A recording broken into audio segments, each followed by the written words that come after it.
여러분, 잠깐 멈춰보세요.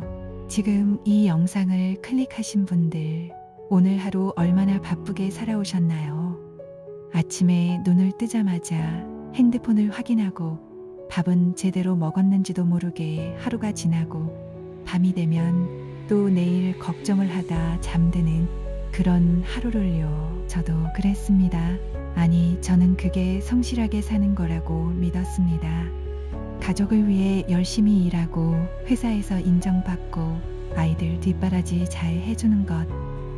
그게 남자로서, 아버지로서, 남편으로서 할 수 있는 최선이라고 생각했습니다.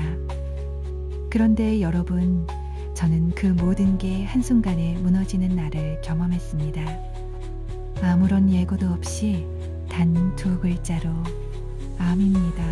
의사 선생님이 그 말을 꺼내던 순간 저는 숨이 멎는 줄 알았습니다. 진료실 형광등이 유난히 밝게 느껴졌고 선생님의 입이 계속 움직이고 있었지만 그 뒤로 어떤 말이 나왔는지 하나도 들리지 않았습니다. 머릿속에는 딱 하나의 생각만이 맴돌았습니다.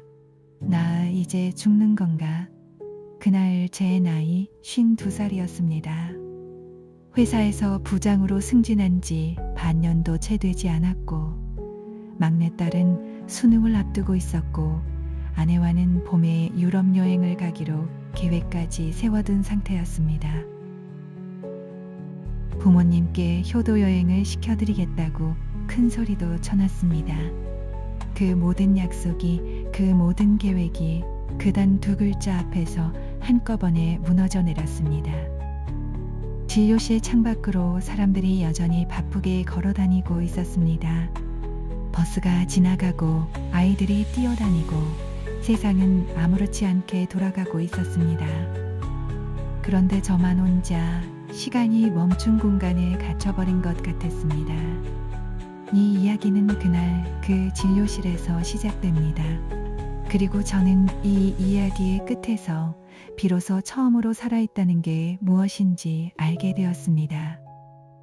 지금부터 제가 겪은 일을 여러분께 솔직하게 하나도 빠짐없이 털어놓겠습니다. 혹시 지금 힘드신 분이 계시다면 이 이야기가 오늘 밤 여러분 곁에 작은 불빛이 되어드릴 수 있기를 바랍니다. 진단을 받고 집으로 돌아오는 길이었습니다. 저는 혼자 차를 몰았습니다. 병원을 나서며 괜찮습니다.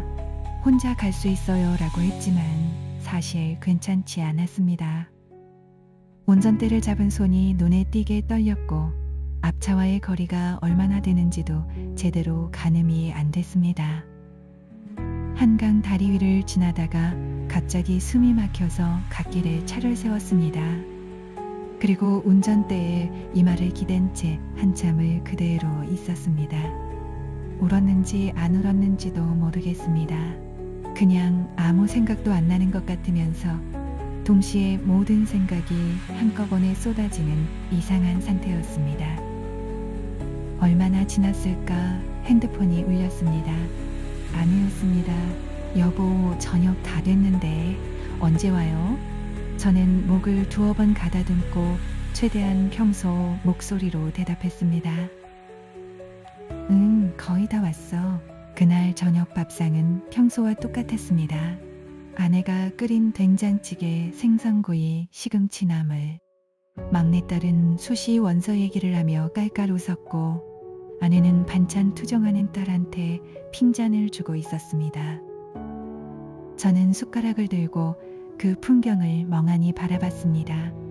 이 평범한 저녁이, 이 시끄럽고 따뜻한 밥상이 앞으로 얼마나 남아있을까? 그 생각이 머릿속을 채우자 눈물이 차올랐습니다. 들키지 않으려고 밥을 크게 한 숟가락 떠넣고 물을 마시는 척 시선을 피했습니다. 그날 밤 아내가 잠든 뒤에 저는 혼자 베란다로 나갔습니다. 10년 전에 끊었던 담배를 슈퍼에서 한갑 사와서 불을 붙였습니다. 손이 떨려서 라이터를 3번이나 켜야 했습니다.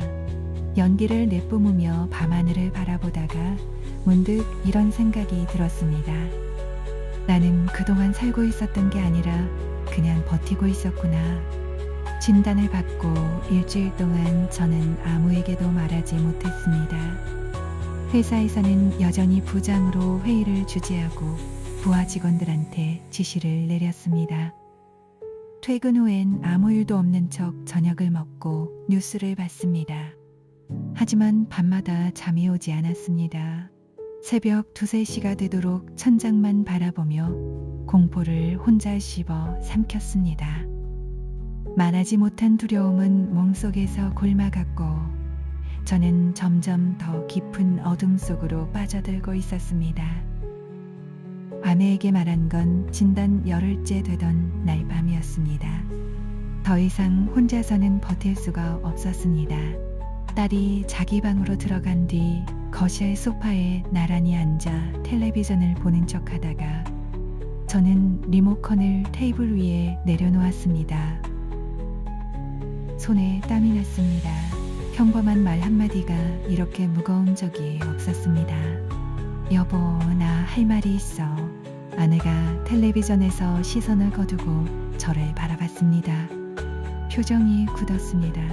이미 눈치채고 있다는 게 느껴졌습니다. 나중에 아내 말로는 그 열흘 동안 뭔가 이상하다는 걸 알고 있었다고 했습니다. 밥을 거의 못 먹고 밤에 잠을 못 자고 눈빛이 어딘가 먼 곳을 보는 것 같았다고요? 그래도 먼저 묻지 않고 기다렸다고 했습니다.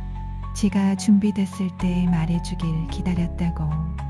그 말을 듣고 나서 저는 아내가 저보다 훨씬 강한 사람이라는 걸 다시 한번 깨달았습니다. 나 암이래. 그 말을 꺼내는 순간 목이 메었습니다. 아내가 잠시 눈을 감았습니다. 길게 숨을 내쉬더니 천천히 제 손을 두 손으로 감쌌습니다. 그리고 말했습니다. 왜 이제 말해요? 나는 같이 싸워야 할 사람 아니에요? 그 말에 저는 결국 울었습니다. 52살 먹은 남자가 아내 앞에서 어린아이처럼 엉엉 울었습니다. 평생 가장 많이 운 날이 그날이었습니다. 그런데 이상하게도 울고 나니 조금 숨통이 트이는 것 같았습니다. 혼자 틀어막고 있던 것들이 터져나오면서 오히려 공포가 조금씩 걷히는 느낌이었습니다. 다음날 아침 우리는 아이들을 거실로 불러앉혔습니다. 직장을 다니는 큰딸, 수능을 앞둔 막내딸. 둘 다 말없이 제 말을 들었습니다. 큰딸은 입술을 꽉 깨물었고 막내는 눈이 점점 빨개졌습니다. 제가 아빠가 잘 치료받을 거야 라고 말하자 큰딸이 조용히 입을 열었습니다. 아빠, 우리 다 같이 있잖아요. 그 한마디가 그날 저를 살렸습니다. 말 한마디가 사람을 이렇게 살릴 수도 있구나. 저는 그날 처음 알았습니다. 가족에게 털어놓고 나서야 저는 비로소 싸울 준비가 된 것 같았습니다. 항암 치료는 제가 상상했던 것보다 훨씬 가혹했습니다. 사람들이 힘들다고 하는 말을 들었지만 직접 겪기 전엔 그게 얼마나 힘든 건지 실감하지 못했습니다. 첫 항암 치료를 받던 날 저는 병원 침대에 누워 링거줄을 바라보며 애써 태어난 척했습니다. 간호사 선생님이 능숙하게 주사바늘을 꽂고 투명한 액체가 혈관 속으로 천천히 흘러들어오기 시작했습니다. 처음엔 아무것도 느껴지지 않았습니다. 생각보다 별거 아닌데 하는 마음도 잠깐 들었습니다. 하지만 그건 완전한 착각이었습니다. 치료를 받고 이틀이 지나자 몸이 무너지기 시작했습니다. 구역질이 파도처럼 밀려왔습니다. 아무것도 먹지 못했고 물 한 모금 넘기는 것도 버거웠습니다. 온몸의 관절과 뼈마디가 쑤셨고 발끝부터 머리끝까지 전신이 아팠습니다. 그리고 치료를 시작한 지 3주가 지났을 무렵 욕실에서 빗질을 하다가 손에 머리카락이 한 뭉텅이 잡혀 나왔습니다. 저는 그 머리카락을 손에 쥔 채 한참을 서 있었습니다. 그제서야 실감이 났습니다. 아, 나 정말 아픈 사람이구나. 이상하게도 그 순간까지도 어딘가에서는 이게 꿈이길 바라고 있었던 것 같습니다. 한 달, 두 달, 세 달, 치료는 규칙적으로 반복됐고 몸은 점점 더 깊은 바닥으로 내려가는 것 같았습니다. 체중이 14kg이 빠졌습니다. 거울 속에서 눈이 퀭하고 안색이 흑빛이 된 남자가 저를 바라봤습니다. 그게 나라는 게 믿기지 않았습니다. 회사에서 부장으로 일하던 그 사람이, 딸들한테 으쓱거리던 그 아버지가 저렇게 작아질 수 있다는 게, 어떤 새벽에는 치료를 그냥 포기하고 싶다는 생각이 들었습니다. 이렇게까지 고통스럽게 버텨야 하나. 그 어두운 생각이 스멀스멀 올라오는 새벽마다 아내가 옆 보조 침대에서 저를 바라보고 있었습니다. 말은 하지 않았습니다. 그냥 눈을 맞추는 것만으로도 뭔가가 전해졌습니다. 당신 혼자가 아니야. 나 여기 있어. 그 눈빛 하나가 그 새벽들을 버티게 해줬습니다. 입원한 지 2달이 지났을 무렵이었습니다. 저는 병상에 누워 처음으로 시간이 많다는 걸 느꼈습니다. 평생을 분 단위로 쪼개며 살아온 사람에게 갑자기 아무것도 하지 않아도 되는 시간이 주어졌습니다. 처음엔 그 시간이 더 고통이었습니다. 아무것도 못하는 자신이 너무 초라하고 쓸모없는 사람이 된 것 같았습니다. 그런데 어느 날 오후 창문 너머로 햇빛이 들어오는 걸 멍하니 바라보다가 저는 처음으로 주변을 제대로 들여다보기 시작했습니다. 아내가 매일 아침 6시에 병원에 도착한다는 것을 알게 됐습니다. 항상 미역국을 끓여서 보온 도시락에 담아왔습니다. 제가 좋아하는 국물 요리였습니다. 단 하루도 빠지지 않았습니다. 몸이 힘들어 먹지 못하는 날도 아내는 국을 그냥 두고 갔습니다. 나중에 먹고 싶을 때 먹으라고. 서울에서 직장을 다니는 큰딸은 주말마다 내려왔습니다. 올 때마다 제 발을 주물러 줬습니다. 아무 말도 없이 그냥 1시간씩 제가 괜찮아, 안 해도 되라고 해도 듣지 않았습니다. 그냥 묵묵히 앉아서 두 손으로 주물렀습니다. 막내딸은 제 앞에서 절대 울지 않았습니다. 항상 씩씩한 척 들어와서 웃으며 이야기를 했습니다. 그런데 나중에 간호사 선생님한테 들었습니다. 그 애가 병실 문 앞 복도에서 한참 울다가 눈을 닫고 들어온다는 걸요. 그 말을 듣고 저는 이불을 뒤집어 쓰고 혼자 울었습니다. 30년 지기 친구 태수는 한 달에 2번씩 멀리서 찾아왔습니다. 버스를 2번 갈아타고 오는 길이었습니다. 병실에 들어와서는 별 말도 없었습니다. 과자 한 봉지 놓고 옆에 앉아 텔레비전을 같이 보다가 2시간쯤 후에 조용히 일어나갔습니다. 그게 전부였습니다. 그런데 그 침묵이 그 아무 말 없는 곁에 있어줌이 어떤 말보다 더 크게 위로가 됐습니다. 저는 그제야 깨달았습니다. 사랑이란 거창한 게 아니었습니다. 매일 아침 미역국을 끓이는 것, 말없이 발을 주물러주는 것, 복도에서 혼자 울다가 웃으며 들어오는 것, 2시간 동안 말없이 곁에 앉아 있어주는 것. 그게 사랑이었습니다. 저는 평생 그 사랑을 받고 살았으면서 단 한 번도 제대로 보지 못했던 겁니다. 치료 5달째 되던 어느 밤이었습니다. 그날은 유독 힘들었습니다. 항암 부작용이 한꺼번에 몰려왔는지 오한과 고열이 번갈아 왔다 갔다 했습니다. 구역질은 몇 시간째 멈추지 않았고 온몸의 통증이 너무 심해서 몸을 어느 방향으로 눕혀도 편하지 않았습니다. 진통제를 맞았지만 큰 차이가 없었습니다. 아내는 잠깐 복도 화장실에 다녀온다고 나간 상태였습니다. 병실에 혼자 누워서 창밖을 바라봤습니다. 별 하나 없는 흐린 밤이었습니다. 도시의 불빛이 희미하게 보일 뿐 하늘은 그냥 어두컴컴했습니다. 저는 그 밤하늘을 바라보다가 처음으로 진지하게 생각했습니다. 그냥 포기할까? 더 이상 이 고통을 버틸 자신이 없었습니다. 치료가 성공한다는 보장도 없었습니다. 의사 선생님도 최선을 다하겠지만 확답은 못 드린다고 했습니다. 이렇게 힘들게 버텨봤자 재발할 수도 있다는 말도 들었습니다. 그보다 더 저를 힘들게 한 건 가족들이 지쳐가는 모습을 보는 것이었습니다. 아내의 눈 밑에 다크서클이 깊어졌고 아이들은 웃음이 줄었습니다. 내가 이러고 있는 것이 가족들을 더 힘들고 불행하게 만드는 건 아닐까? 차라리 내가 없으면 이 사람들이 덜 고생하는 거 아닐까? 그 생각이 새벽의 어둠 속에서 저를 짓눌렀습니다.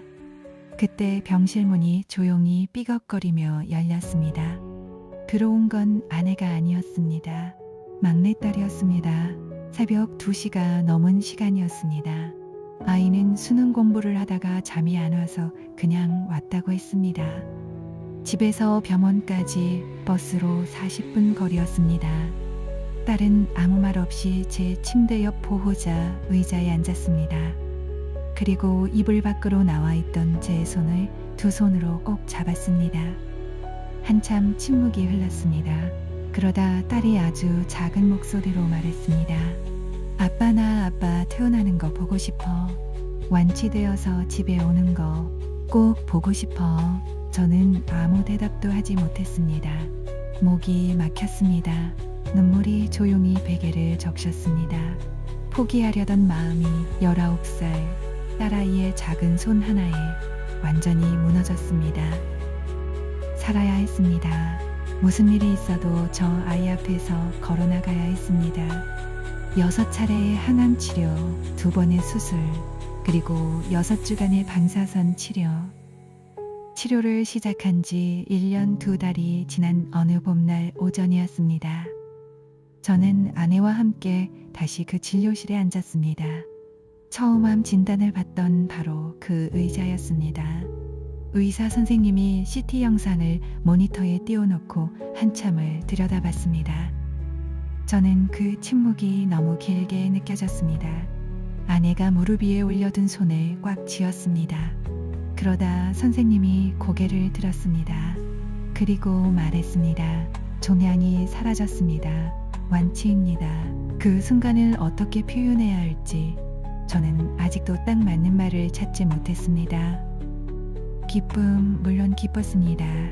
하지만 기쁨이라는 단어만으로는 부족했습니다. 그보다 먼저 온 건 눈물이었습니다. 펑펑 쏟아지는 그런 눈물이 아니라 그냥 자기도 모르게 뺨을 타고 흘러내리는 눈물이었습니다. 아내가 두 손으로 얼굴을 감쌌습니다. 어깨가 들썩였습니다. 1년 넘는 시간 동안 단 한 번도 제 앞에서 무너지지 않았던 사람이 그제야 울고 있었습니다. 저는 아무 말도 하지 못하고 아내의 등을 천천히 쓸어내렸습니다. 이 사람이 얼마나 힘들었을까.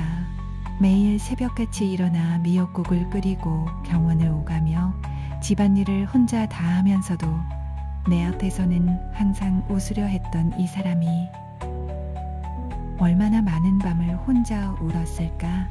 진료실을 나와 병원 복도를 걸었습니다. 커다란 유리창 너머로 봄 햇살이 쏟아져 들어왔습니다. 평소 같으면 그냥 지나쳤을 햇빛이었는데 그날은 온몸으로 그 따스함이 느껴졌습니다. 발바닥이 땅을 딛고 있다는 것, 숨이 들어오고 나간다는 것, 아내의 손이 내 손을 잡고 있다는 것, 그 모든 것이 그날 처음으로 기적처럼 느껴졌습니다. 그날 저녁 오랜만에 온 가족이 집에 모였습니다.